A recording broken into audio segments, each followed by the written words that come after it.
Jahnavi Mehta 2023ರಲ್ಲಿ Colombia ವಿಶ್ವವಿದ್ಯಾಲಯದಲ್ಲಿ ಉನ್ನತ ಪದವಿ ಪಡೆದು ಹಿಂತಿರುಗಿ ತಾಯಿಯ ನಟನೆ ಕೂಡ ನೋಡದೆ ಉದ್ಯಮದಲ್ಲಿ ತೊಡಗಿಕೊಂಡಿದ್ದಾರೆ. 4,600 ಕೋಟಿಯ ಸಂಪತ್ತಿನ ಜೂಹಿ ಚಾವ್ಲಾ ಭಾರತದ ಅತಿ ಸಿರಿವಂತ ನಟಿ. 12 ವರ್ಷಗಳಿಂದ ಚಿತ್ರರಂಗದಿಂದ ದೂರ ಇದ್ದಾರೆ. ಇವರ ಗಂಡ ಜೆ ಮೆಹ್ತಾ ಉದ್ಯಮಿ. ಕೆನಡಾ, ಕೆನ್ಯಾ, ಉಗಾಂಡ ಮೊದಲಾದೆಡೆ ಸಾಕಷ್ಟು ಸಂಪತ್ತನ್ನು ಹೊಂದಿದ್ದಾರೆ. ಜೂಹಿ ಚಾವ್ಲಾರು ಕೋಲ್ಕತ್ತಾ ನೈಟ್ ರೈಡರ್ಸ್ನಲ್ಲಿ ಶಾರುಖ್ ಖಾನ್ ಜೊತೆ ಪಾಲುದಾರೆ. 2022ರ IPL ಹರಾಜು ವೇಳೆ ಇವರ ಮಕ್ಕಳು ಜಾಹ್ನವಿ ಮೆಹ್ತಾ, ಆರ್ಯನ್, ಸುಹಾನಾ ಭಾಗವಹಿಸಿ ಸುದ್ದಿಯಾದರು. Bureau report, V4 news, Mumbai.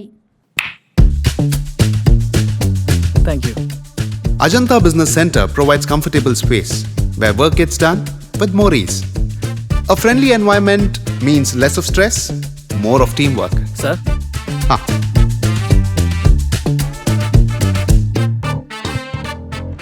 Every detail at Ajanta is thoughtfully managed, making our work much easier and more enjoyable.